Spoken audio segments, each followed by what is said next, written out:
안녕하세요. 부동산 읽어주는 남자입니다. 오늘은 이제 종부세에 대해서 한번 이야기해 보려고 합니다. 최근에 이제 종부세 고지서가 이제 나오면서 종부세 고지서 보고 깜짝 놀랐다는 분들이 많거든요. 그런데 사실 이 종부세 고지서가 이제 11월 말에 나오는 것 뿐이지 종부세는 6월 1일 기준으로 이미 다 정해져 있는 상태죠. 그런데 이 종부세 고지서를 받으면서 작년 대비 뭐 거의 2배 이상 나온다 라는 기사들이 막 쏟아지기 시작해요. 그러다 보니까 이제 다주택자들 이제 진짜 다 죽었다. 이제 내년 내후년 되면 이제 집 매물이 막 쏟아질 거다라는 예상들을 하는 분들이 있어가지고 오늘 이렇게 영상을 한번 제작해 봅니다. 여러분들이 많이 잊으셨겠지만 현 정부 들어서 다주택을 규제한 거는 꽤 오래됐습니다. 2017년 파리 대책을 시작으로 해서 2018년 9.13 대책 그리고 2019년 12.16 대책해서 크게 3개 정도의 규제책들이 이제 강력하게 펼쳐진 게 있는데 거의 매해 종부세를 인상을 해 왔어요. 그래서 다주택자들도 그 사이에 다들 대비를 했거든요. 그래서 가장 쉽게 대비한 게 일부 물건들을 매각을 한 거고, 당연히 좋은 물건보다는 조금 덜 좋은 물건들을 매각해서 최근 3년간은 똘똘한 한 채라는 개념이 이제 자리 잡을 정도로 괜찮은 물건 하나 남기고 나머지는 정리하는 분위기가 있었습니다. 그리고 좋은 곳에 여러 채를 가지고 있었던 분들은 자녀에게 증여를 하는 식으로 종부세를 회피를 했었죠. 따라서 이미 다주택자 분들은 증여나 매각을 한 지 오래고, 소수의 인원만 이제 뭐 발등에 불이 떨어져서 알아보고 계시는 정도죠. 대다수는 이미 대비를 한 겁니다. 그래서 지금 나오는 종부세 이슈는 사실 고가 아파트를 한 채만 가지고 있는 1주택자들이 사실은 지금 뭐 주제의 대상입니다. 왜 그러냐면 이분들은 집을 여러 채를 가지고 있는 것도 아니고 그냥 좋은 집 한 채에 살면서 계속 거주하고 있는 것 뿐인데, 주변 시세가 막 계속 올라가다 보니까 시세에 연동된 세금인 종부세가 같이 늘어나는 거죠. 그래서 다주택자 잡겠다고 세율까지 올려버리는데 공시가도 올리고, 그게 1주택자들한테도 세금 부담으로 지금 오면서 이게 지금 사회적인 이슈가 된 겁니다. 그런데 지금 종부세 기사를 읽을 때 주의하셔야 될 게 뭐냐면, 종부세 자체만 보면은 금액이 막 몇십만 원, 몇백만 원 뭐 이렇게 되니까 되게 착시 현상이 일어납니다. 우리나라 세금에서 부동산 보유세는 종부세 플러스 재산세가 있거든요. 그리고 종부세에서 재산세만큼은 빼줍니다. 따라서 종부세만 가지고 이야기를 하시면 안 되고 재산세와 종부세를 같이 봐야 됩니다. 그래서 가장 뉴스에도 많이 나오는 종부세 얘기하면 항상 빠지지 않는 반포에 있는 아크로 리버파크를 가지고 제가 한번 얘기를 한번 해보려고 하는데요. 제가 지금 여기 화면에 보여드리듯이 올해 부담되는 보유세가 약 1,000만 원 정도입니다. 30평대를 기준으로요. 그런데 그 중에 종부세는 한 460만 원 정도 되고요. 나머지는 이제 보유세, 기타 세금들입니다. 그런데 이게 1년 지난 내년이 되면 약 2,200만 원으로 늘어나고요. 그리고 2년 뒤인 22년 되면 약 3,300만 원 정도 됩니다. 이 계산식은 약간 사람마다 다르게 판단하는 가정이 있어서 그렇고, 대략적으로 그냥 1,000만 원, 2,000만 원, 3,000만 원 이렇게 늘어난다고 생각하시면 돼요. 그런데 뭐 다행이라고 해야 될까요? 1주택자는 세부담 상한선이 있어가지고 전년 대비 150%밖에 늘어나지 않습니다. 그래서 그냥 대략적으로 계산하면 올해 1,000만 원, 내년 한 1,500만 원, 내후년 한 2,000만 원 정도라고 추정을 하시면 뭐 크게 뭐 다르진 않을 겁니다. 그런데 어차피 이 방송을 보시는 분들 중에 대다수는 아크로 리버파크를 가지고 계시지 않고 뭐 당장은 살 가능성이 별로 없는 분들이기 때문에 나랑 이게 무슨 상관이냐라고 생각을 하실 거예요. 그렇지만 우리가 이 아파트에 관심을 갖는 거는 결국 이 질문이겠죠. 그래서 집값이 떨어지는 겁니까? 결론만 말하면 일부 영향이 없진 않겠죠. 당연히 세금을 중과하게 되면은 매물이 나오는 효과가 없진 않습니다. 그렇지만 그 매물 가격 자체가 떨어지느냐? 그럴 가능성은 별로 없고, 나온 물건을 새로운 사람이 사서 주인이 바뀌는 소유자 교체 효과는 있을 것 같습니다. 왜 그러냐? 최근 한 4, 5년간 몇 년도에 집을 샀느냐에 따라서 같은 아파트 단지에서도 가격 차이가 천차만별인 경우를 심심치 않게 볼 수 있습니다. 무슨 소리냐면은 같은 단지 안에 똑같은 아파트에 사는데 생활 수준이 엄청난 격차를 보이거든요. 화면에 제가 아크로 리버파크의 실거래가 그래프를 보여드리고 있는데, 16년도에 약 17억 정도 하던 아파트가 17년도에는 20억 정도를 찍고요. 18년도에는 25억 정도를 가고 19년도에는 30억을 찍습니다. 그리고 2020년에는 33억까지 가고 있거든요. 그러니까 약 4년 만에 거의 2배 가까이 상승을 했습니다. 그 말은 뭐겠어요? 내가 언제 샀느냐에 따라서 이 사람의 그 경제력이 엄청난 격차가 있다는 거죠. 특히 최근에는 초고가 아파트의 경우에는 아예 대출이 제로기 때문에 최근에 아크로 리버파크를 사는 사람은 33억을 현금 주고 사는 사람입니다.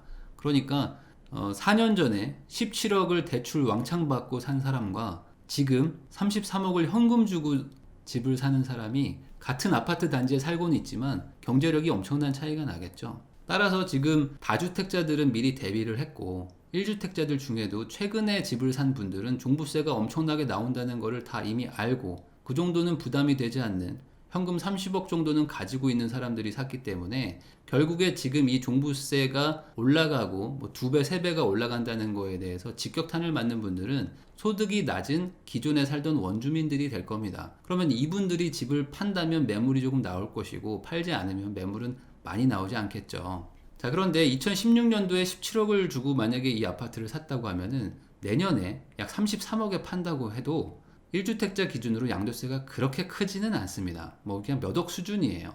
그러면 보유세가 부담이 되면은 이 집을 팔겠죠. 팔아가지고 뭐 다른 거를 이제 뭐 투자를 하든지 다른 뭐 지역에 가서 사실 수도 있겠지만 지금 1주택 실거주자 입장에서 이 집을 파는 것이 그렇게 좋은 선택이냐라는 거는 아마 그분들이 판단했을 때 약간 논란의 여지가 있을 겁니다. 왜냐면 지금까지 거의 4년간 2배 이상 올라갔다는 거를 몸소 체감하신 분들이고, 그리고 이 아파트 단지보다 더 좋은 아파트가 있느냐라고 물어봤을 때 전문가들도 대답하기 어려울 수준으로 현재 한국에서 가장 좋은 아파트에 속하는 편이거든요. 그러니까 이걸 팔아서 뭔가 다른 투자처나 이런 게 있는 분들은 모르겠지만 단순히 보유세가 나오기 때문에 팔 거다라는 거는 조금 논리의 비약인 거죠. 그러면 어떤 분들은 이런 얘기를 할 겁니다. 아니 내년에 1,500만 원 나오고 2천만 원 나오는데 이게 부담이 안 되냐. 대기업 직장인 기준으로 월급의 막 한 3분의 1, 어떤 사람 한 절반 정도를 갖다 내야 되는데 이게 부담이 안 되겠습니까? 당연히 팔겠죠 라고 말하는 분들이 있는데 바로 이 부분을 간과하신 거죠. 이 아파트가 현재 33억 정도 하는 아파트이기 때문에 월세도 엄청나게 비쌉니다. 그리고 이 아파트를 당연히 초창기에 사셨겠죠? 최근에 사신 분들은 대출 없이 30억 주고도 사는 분들이니까. 그러니까 당연히 초창기에 사신 분들은 이미 이 아파트를 거의 10몇 억을 버셨던 분들이고, 그리고 대출이 일부 있다고 하더라도 대출 금액 자체가 그렇게 크지가 않습니다. 한 예로 지금 보여드리는 것처럼 아크로 리버파크 30평대가 월세가 2억에 550 정도에 지금 나옵니다. 그러니까 종부세가 1년에 3천만 원이 나온다고 해도 이 집을 월세로 돌리면은 월세만 약 6,500만 원을 1년에 벌 수가 있거든요. 자, 그러면 또 이런 얘기를 합니다. 아니 그거 월세를 돌리려면은 기존의 대출도 갚고 해야 되는데 그게 되겠냐? 라고 말하시는 분들이 있는데, 그래서 현재 나오는 월세 매물 중에는 반전세도 많거든요. 근데 이 집이 워낙에 비싸고 워낙에 인기가 많아가지고 반전세가 10억에 270만 원입니다. 그러니까 과거에 한 16억, 17억대에 사셨던 분들이라고 쳐도 월세를 10억에 270에 맞춰버리면 기존의 대출도 다 갚고, 그리고 종부세도 월세로 모두 충당이 되는 수준으로 현재 월세 시세가 형성이 되어 있어요. 그러니까 결국에 이 종부세라는 거는 세입자한테 전가를 할 수밖에 없다는 것이죠. 그런데 문제는 뭐냐? 이 종부세가 해당되는 지역들이 대부분 서울의 핵심 인기 지역의 신축 아파트 뭐 이런 것들이란 말이죠. 그러니까 당연히 인기가 엄청나게 많은 아파트입니다. 학군도 좋고 살기도 좋고. 그러니까 세입자들 중에는 부자도 많단 말이죠. 그런 분들이 이 월세를 내고도 들어오는 거죠. 그러니까 결국에 종부세가 올라가는 거에 상당 부분은 세입자한테 전가를 시키려고 하는데 세입자들이 이걸 받아줄 수밖에 없는 인기 지역이라는 것이죠. 그러면 여기까지 얘기하면 전혀 타격이 없다는 얘기입니까? 라고 들리실 수도 있는데 그런 건 아닙니다. 현재 만약에 2주택자 이상이신 분들이 강남에 뭐 2채 정도 가지고 있다 그러면 종부세는 상상하기 힘든 정도로 많이 나오게 될 거거든요. 그래서 그런 거를 버티는 분들은 쉽지 않을 겁니다.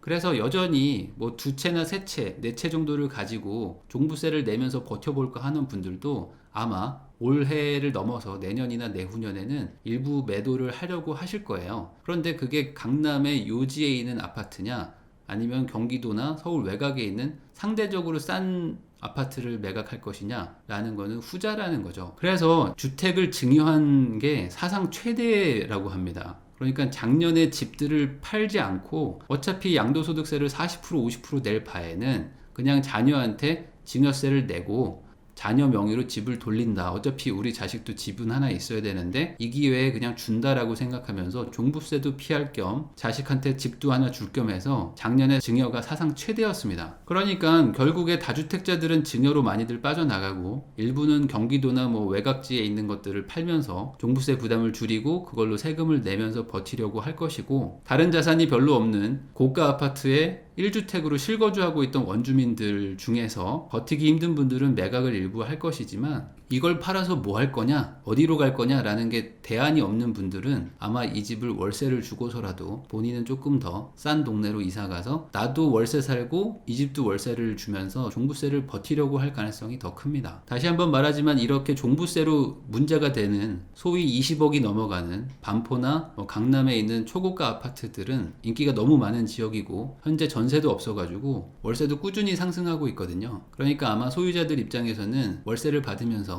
버티려고 하지 않을까, 이렇게 생각하는 게 조금 더 타당한 논리일 것 같습니다. 그러면 나오는 매물이 있으면 결국에 가격은 하락하지 않을까요? 라고 생각하는 분들도 있는데, 이 지역 자체가 워낙에 인기 지역이어가지고 매물이 나오면 결국 그 종부세를 내고도 감당되는 사람들이 사면서 소유자가 교체될 뿐이죠.